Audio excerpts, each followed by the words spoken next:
normal that two big countries like Brazil and India can have an important cooperation in several areas, technology, biotechnology, or information technology, but also in defense.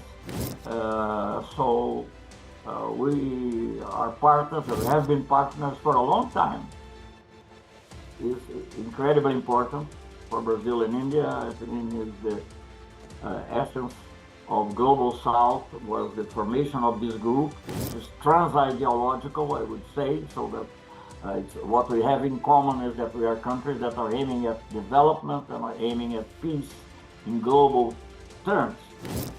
When the United States, when the dollar of the U.S. was the basis, it was 2020, the United States economy was about 20-25% of the world economy. Today, it's about 10 or 12, I'm not sure, but anyway, much less. So it's natural that we could try to develop a way of trading in our own currencies. We shouldn't fear ghosts. I don't think we should be scared by threats. The United States nowadays depends on us as much as we depend on them. The United States is no longer the sole, as Madame Albright used to say, the only remaining superpower. They are a superpower, but there are other countries, some militarily, others politically, others even like Brazil, with an environmental. We are an environmental superpower. This is an India Today Global exclusive. We're in conversation with Celso Amorim. He is the current chief advisor to President of Brazil, President Luis Inácio Lula da Silva. He also served twice as Minister of External Relations for Brazil, as well as Defense Minister. He's been ambassador to various countries and teaches international relations. Thank you so much for joining us, sir. Let's begin with what we are focused on today. There are a lot of issues that we'd like to cover, but we begin with the India-Brazil ties. In recent times, we've seen a lot of engagement between India and Brazil, especially defense engagement with important visits. Are there new areas that you're exploring, new avenues of partnership between India and Brazil? Well, I'm very happy that just 2 or 3 days ago, I received here the chief of your Navy. Of course, when I was in India recently, I talked to my colleague, Deval, on the defense cooperation, and we proceeded these kind of conversations in the visit of the vice president. So I think it's normal that two big countries like Brazil and India can have an important cooperation in several areas, technology, biotechnology, or information technology, but also in defense. We are partners, or have been partners for a long time. I was very much involved in the past with trade negotiations, and India was really the most important partner of Brazil. So in terms of agreements in the recent past, you must have seen India and Russia having signed a RALOS agreement, which basically allows military formations, warships, military aircraft of Russia to India and vice versa. Can India and Brazil enter into a similar kind of agreement in the future? Well, I think the future is full of possibilities. Of course, very often you can have to discuss the detail, but President Lula is going precisely for a meeting that has to do with the artificial AI.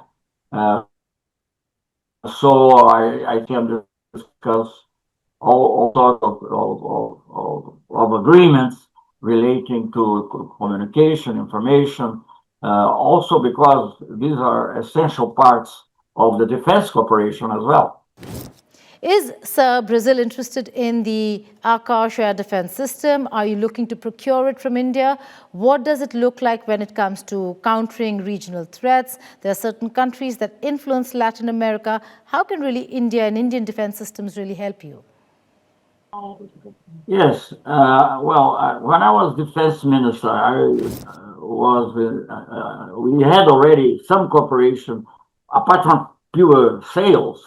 We had a cooperation, for instance, for a kind of AWAC radar airplanes, the bases would be a Brazilian airplane, but the radar and the communications part would be Indian. This seems simple, but it's not just adapting one thing to the other. You have to work to make them compatible and so on. And I think the ideal of cooperation is not just selling and buying. That's okay. That may be part, but also for space cooperation, for airspace cooperation, but also for the naval cooperation. Another very important aspect, sir, and a controversial one recently that has to do with BRICS. Now, we do know that President Trump has been talking about BRICS. He has been questioning BRICS. How important is BRICS in terms of global economic stability? We've been talking about a currency. Is that something that the BRICS platform is looking at? Is it looking towards de-dollarization? What is the future of a BRICS currency? Well, let me say, first, BRICS is incredibly important for Brazil and India. I mean, is the essence of Global South was the formation of this group, which is trans-ideological, I would say, so that it's, what we have in common is that we are countries that are aiming at development and are aiming at peace in global terms. And of course, these India and Brazil, even before we were there, I mean, if I can say like Orson Welles, we were there before the beginning because we created the IPSA with the three countries of the South, North China and Russia at the time. And I think this was one of the reasons for the creation later on of the BRICS. We give great importance. De-dollarizing, to come to another question, is not an objective in itself, but I think it's a natural process that will happen. You know, when the United States, when the dollar of the U.S. was the basis, it was 2020, the United States economy was about 20-25% of the world economy. Today, it's about 10 or 12, I'm not sure, but anyway, much less. So it's natural that we could try to develop a way of trading in our own currencies. It's not replacing the dollar by another currency. I'm not excluding that either, but I mean, it's able to use the rupees and you could use the real. I think that would certainly facilitate a lot and give assurance. You know, our trade, both sides, is very, it's tiny compared to the size of our countries. So I think Brazil and India have a lot to do in this regard, and presidential visits like the one President Modi made here, and how President Lula will made in the sequence of other meetings like the one I myself had, and the vice president that was with a group of entrepreneurs. So I think we have to explore in a better way all the potentialities in many areas, including defense that you have referred to, but also other areas. And I think we have a lot to do together in high technology. And also in the question of the transition to a cleaner model of development, which is important for the whole world. But I think not accepting terms that are imposed on us, but on terms that we ourselves agree. Well, I recently interviewed President Putin, and he also said in terms of currencies that no country should act in haste and that they should give BRICS currency some time. Would you agree? Would you concur with the Russian president and his statement on taking time when it comes to a currency for the BRICS? Well, we had very good conversations with the Russians as well.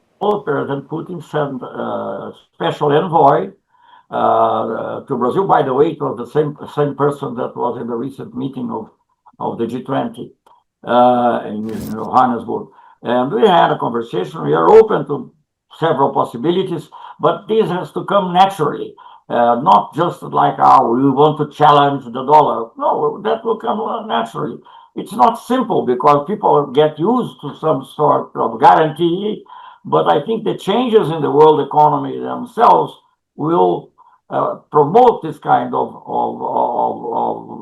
de-dollarization, as you said, but not that as an objective, but as a natural development.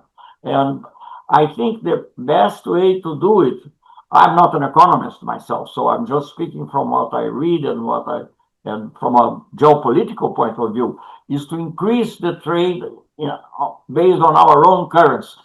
I mean, we accept the rupee as a guarantee and vice versa. So I think this is what we should concentrate on more than. I mean, nowadays there are these new forms of payment.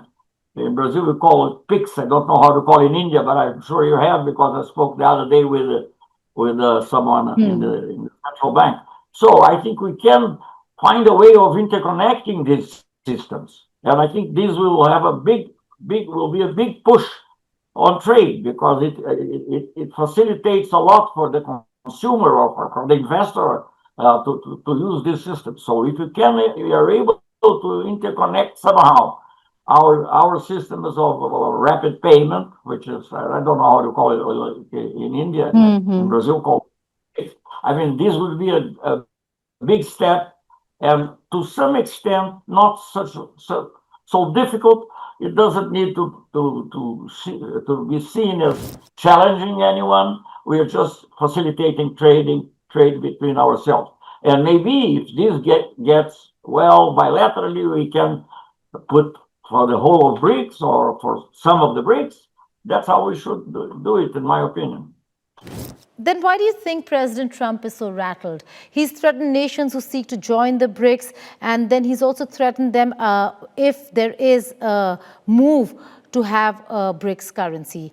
Why do you think Trump is so concerned, and why do you think he feels to add that pressure on this grouping? Well, we shouldn't fear ghosts. I don't think we should be scared by threats. The United States nowadays depends on us as much as we depend on them, on the country. So I think we should. So far, President Lula and President Trump had a good personal relation, but that has not prevented them to impose tariffs on Brazilian goods, as they did with India, by the way, although the pretexts were different. But what I'm really concerned, and I think that India also should be concerned with that also, we can't solve that bilaterally or with the United States. I mean, the whole basis for the economic relations after was the multilateral trading. They adopted, originally with the GATT, and then with the WTO.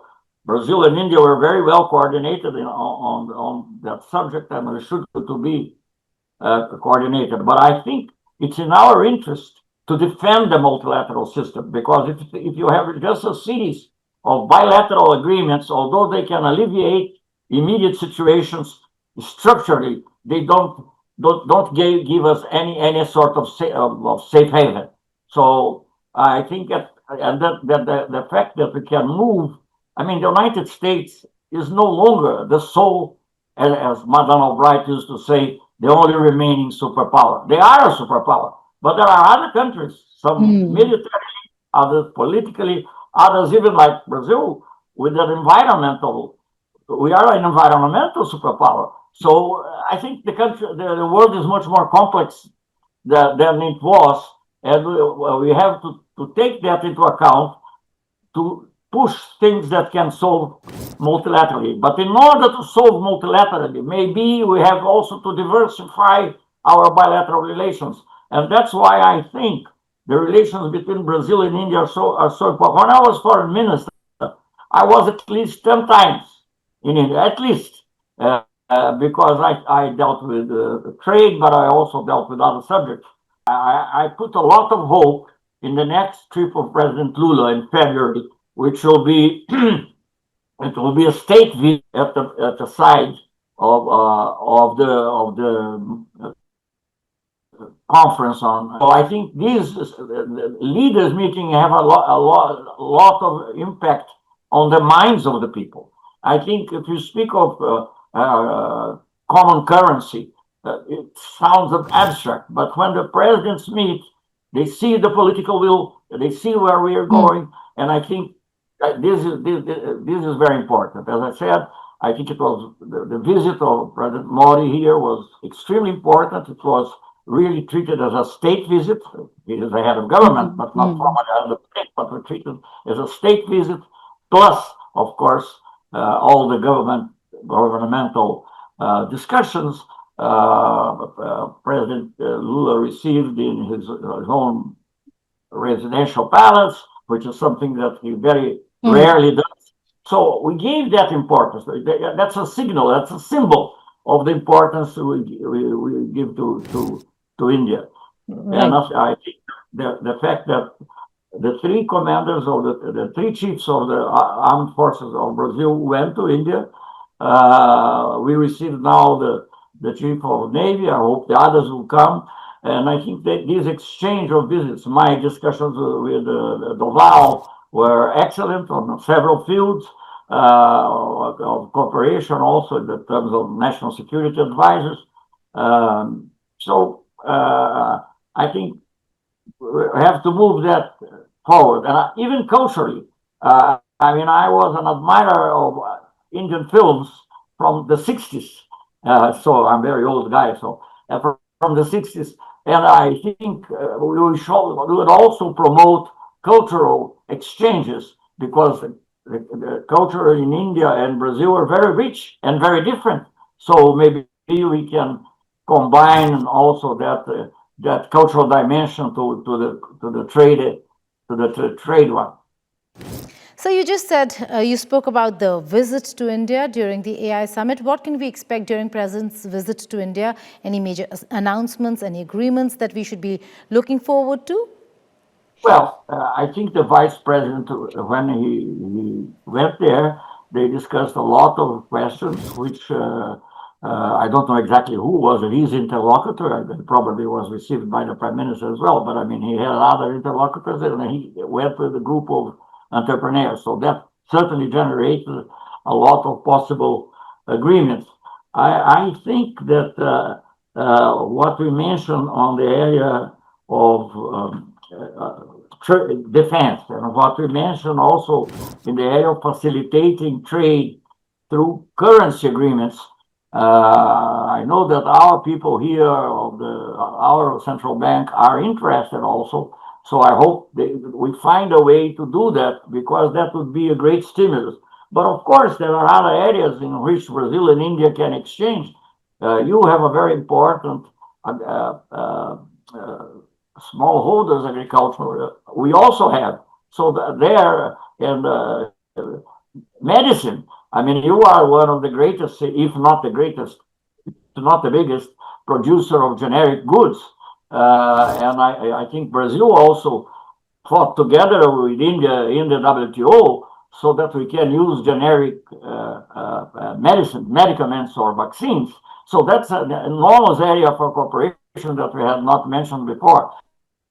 But if I would have to say areas, just very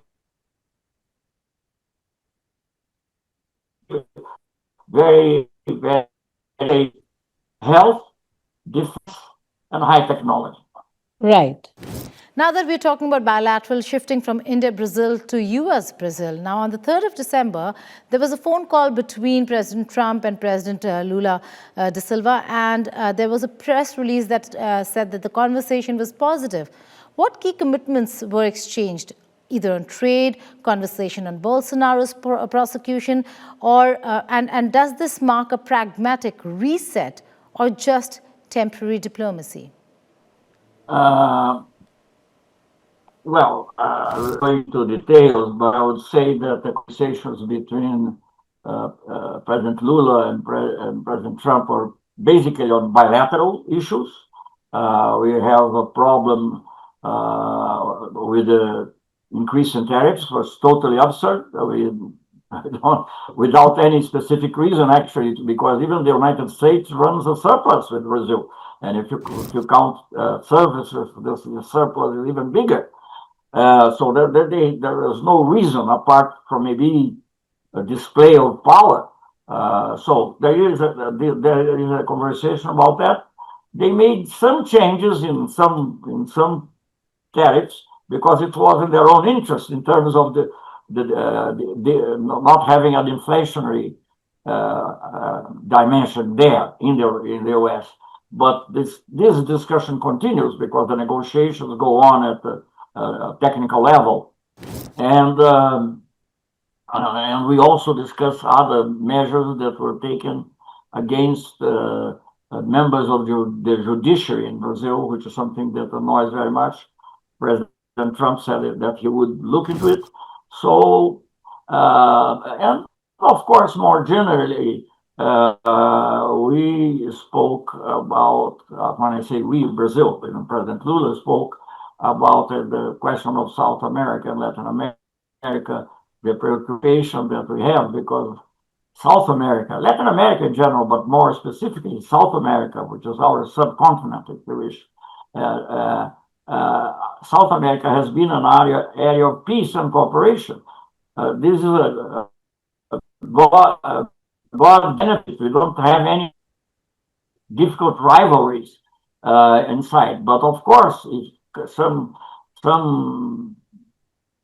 aggression comes from outside, that may be terribly destabilizing. So this is one point also that President Lula made to President Trump. As far as I know, I don't think they entered into global subjects.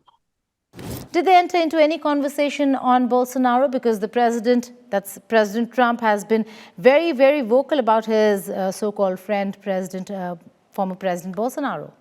Well, I think Mr. Bolsonaro was a very exceptional case in Brazil of an extreme right-wing person and of a populist based on irrational messages, promising things that he would not deliver. The role of Brazil internationally fell very much during these years. And internally in Brazil, the reaction again, there is no longer the popular support, because in the beginning he had popular support, maybe on false promises, based on false promises. But now there's not that. So Bolsonaro was judged because basically an attempted coup d'etat, not recognizing, either preventing or not recognizing the elections which President Lula won. And this was linked also even to a project or an idea of some political assassinations, killing of not only President Lula, but also members of the judiciary. So he was condemned. And that's what, and I think, I cannot speak for President Trump, of course, but the fact that he had a warm conversation with President Lula, he had more than one personally. They met personally at the UN, and they met personally also in Malaysia. And I had some 2 or 3 conversations by phone. So I hope this will take into normal. You don't need to agree on everything, provided you respect your partner, and that's our philosophy. I think President Trump, in relation to President Lula, seems to understand that, but let us see. So after President Putin's visit to India, a lot of U.S. lawmakers and Congress people in congressional hearings expressed fear and concern that Trump's tariff policies is drawing Russia and India closer. I ask you this is because I want to know whether if the same policies are drawing Brazil and India closer as well. And I say this is because Brazilian Vice President during his visit to India said, and I quote, perhaps the biggest increase in trade flows we'll see regardless of the tariff hike, but also because of it, will be with India. Is Trump the reason why Brazil and India are growing closer? Well, I am not sure that I understood perfectly well your question, but I think we are in different geopolitical situations in a way. The main question for Brazil is to be able to maintain its independence and to deal with several partners. We want to deal with the United States, we want to deal with Russia, we want to deal with China, and of course with South Africa, and of course very much so with India. We are not in such a pivotal situation as you are. So the kind of although as I said before, we are concerned with the questions, the threats made to Venezuela. I'm not necessarily saying anything in support of the government of Venezuela, but we believe that's their business. That's not the business of someone else to impose one kind of government. So that's the issue, which now is more, let us say, delicate. I don't think that of course, there is an extreme right wing in the United States which will continue supporting Mr. Bolsonaro or people like him, but I don't think they are strong enough to spoil the relations between. I'm not so pessimistic on that point. However, I think if there is an attack on another country of South America, military attack, because this is something that has not happened, I believe, since in South America, I would say, putting aside the question of Malvinas, which is a very complex question, but there was no direct attack into South American country of the 20th century. I was attacked. There were actions of the CIA. There were actions of other bodies.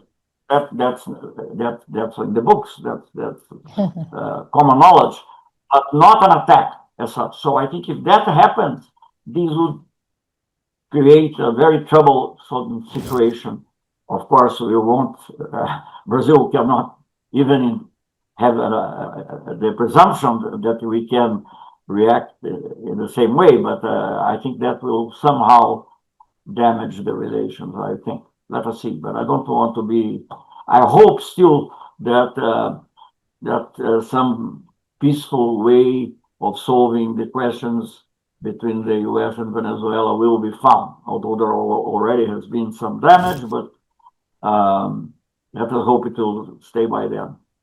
In your interview to Guardian, we talk about Venezuela here. President Trump's order to close Venezuelan airspace in its entirety, you said, was totally illegal. You've also been talking about how any invasion when it comes to Venezuela would tantamount to violation of a country's territorial integrity. What, according to you, will Brazil do should America look at a land invasion? And how violative has America been when it comes to Venezuela and international conventions? Well, what we can do now is just to state our positions, and this President Lula has done very clearly. So that's what we can do now. I don't want to work on a worst case scenario. I think let us see, let us try to avoid it instead of thinking what we'll do if the worst case scenario happens. Let us try to avoid it. And that's what we try to do by conversation. President Lula is a man of dialogue.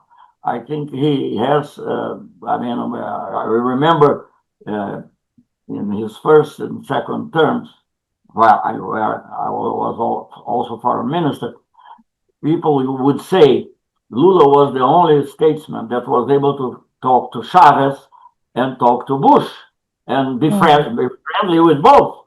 And in that case, at that point, there was a very, very difficult situation in Venezuela, and I think we helped to find a solution through mechanisms that are inscribed in the Venezuelan constitution itself. So, but of course, we need, in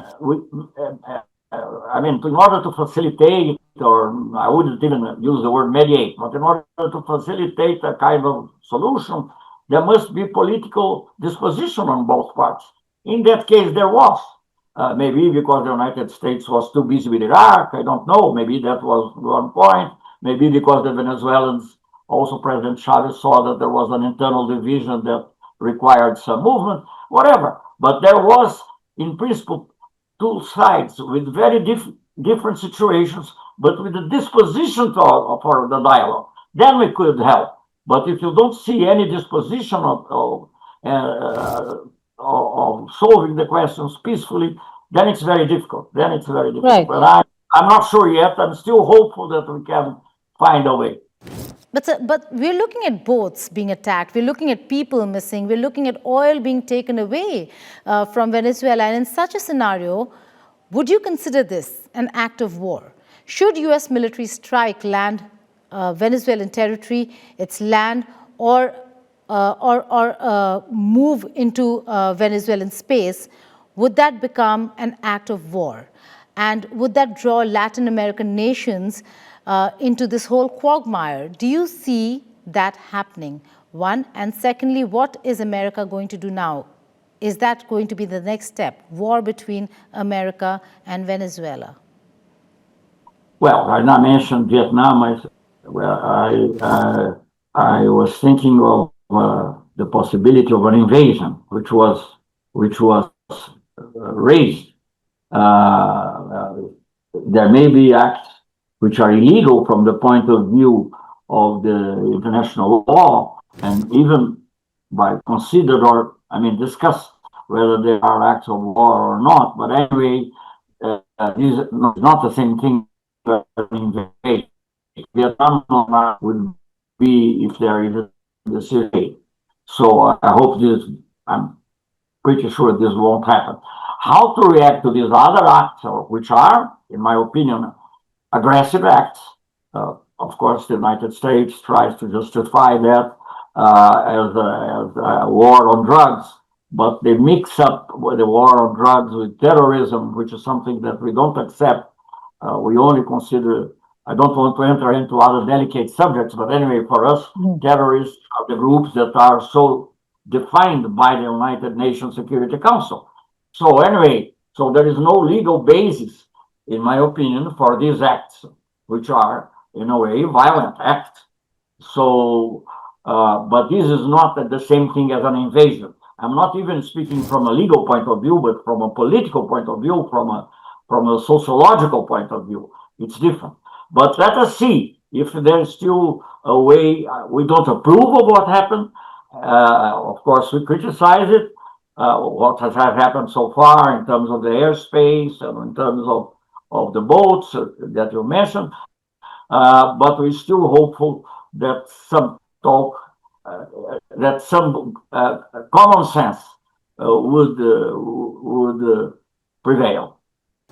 If in case Maduro and his government really fall into a lot of trouble and he's seeking to move out of Venezuela, which are reports that are coming in, will Brazil be an option for him at all? Well,